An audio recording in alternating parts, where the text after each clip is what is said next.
জয় হিন্দ বন্ধুরা, সবাইকে স্বাগত জানাচ্ছি আমার ইউটিউব চ্যানেলে সরকারি চাকরির খবর। তো তোমরা সবাই দেখছো যে অনেক দিন ধরেই অপেক্ষায় বসে আছো যে রেজাল্ট কবে দেবে দাদা, রেজাল্ট কবে দেবে। তো অনেকেই অনেক রকম মত জানাচ্ছে। তো আসল যে খবরটা সেটা তোমাদের সামনে আজ তুলে ধরার চেষ্টা করব।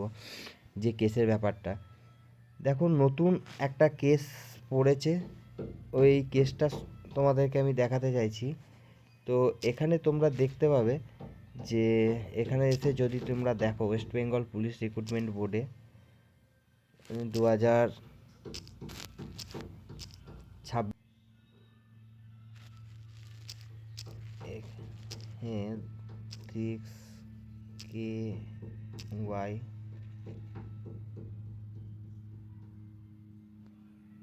তো এখানে আমরা দেখতে পাবো টোটাল 9টা কেস এর মধ্যে পড়েছে, কিন্তু যে কেসটার জন্য এখন রিক্রুটমেন্টটা আটকে আছে সেটা হচ্ছে এই যে প্রথম যে কেসটা, সন্দীপ প্রামাণিকের সঙ্গে versus West Bengal police recruitment board. তো এই কেসটার কারণে এখনও পর্যন্ত রিক্রুটমেন্টটা আটকে আছে, যেটা স্টার্ট হয়েছিল 28 তারিখ থেকে শুরু হয়েছিল। তো এখন এই যে কেসটাতে আমরা দেখতে পাচ্ছি, এই যে কেসটাতে রিট জারি পড়েছে। এই রিট হচ্ছে আর্টিকেল 32 এবং 228 নম্বর ধারাতে জারি হয়। তো এটা কোনো রাষ্ট্রপতি বা সুপ্রিম কোর্ট জাস্টিস বা হাইকোর্টের জাস্টিস বাদ দিয়ে যারই কোনো কারোর ওপর, যে কোনো ওপর মামলার ওপর রিট ফেলা যায়। তো এই রিটে বলা হয়েছে যাদের হাইট শর্ট ছিল তো তাদের জন্য এই রিট, তাদেরকে পিএমটি পিইটি করানোর জন্য। কিন্তু West Bengal police recruitment board চাইছে যে তাড়াতাড়ি জয়েনিং করাতে। তো সবারই আই থিঙ্ক রেডি হয়ে গেছে প্যানেল। কিন্তু এই মুহূর্তে যদি প্যানেল প্রকাশ করতে চায় বা প্রকাশ করে দেয়, তাহলে সমস্যা হচ্ছে যে যদি আবার কেসে তাদেরকে পিএমটি পিইটি করাতে হয় তাহলে অনেকটা সময় নষ্ট হয়ে যাবে। তাহলে এই মুহূর্তে রেজাল্ট পাবলিশ করতে পারছে না। West Bengal police recruitment board চাইছে যে রেজাল্ট পাবলিশ করতে, বাট এই সময় যদি পাবলিশ করে দেয় তাহলে তাদেরকে যদি আবার দ্বিতীয়বার রিক্রুটমেন্ট করাতে হয় বাকিদের, তাহলে ভ্যাকেন্সি তো আর বাড়াতে পারবে না, তো আবার তখন কাউকে বাদ দিতে হবে।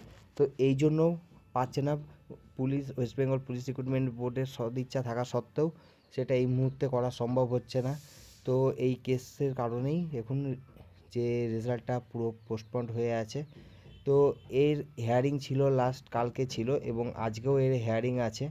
তো এই হিয়ারিংয়ে এটি Saugata Bhattacharya, justice honourable justice Saugata ভট্টাচার্যের কাছে উঠেছে এবং এখানে এটা সিঙ্গেল বেঞ্চে ছিল, এরপর ডিভিশন বেঞ্চে গেছে।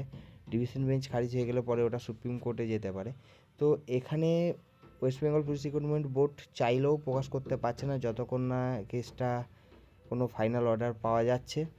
তাছাড়া কিচ্ছু করার নেই, এই মুহূর্তে অপেক্ষা করতে হবে। আজকে 25 তারিখ, আজকে কেসের আবার আছে। যতক্ষণ না ফাইনাল একটা অর্ডার পাওয়া যাচ্ছে ততক্ষণ পর্যন্ত যে কোনো পদক্ষেপ নিতে পারছে না।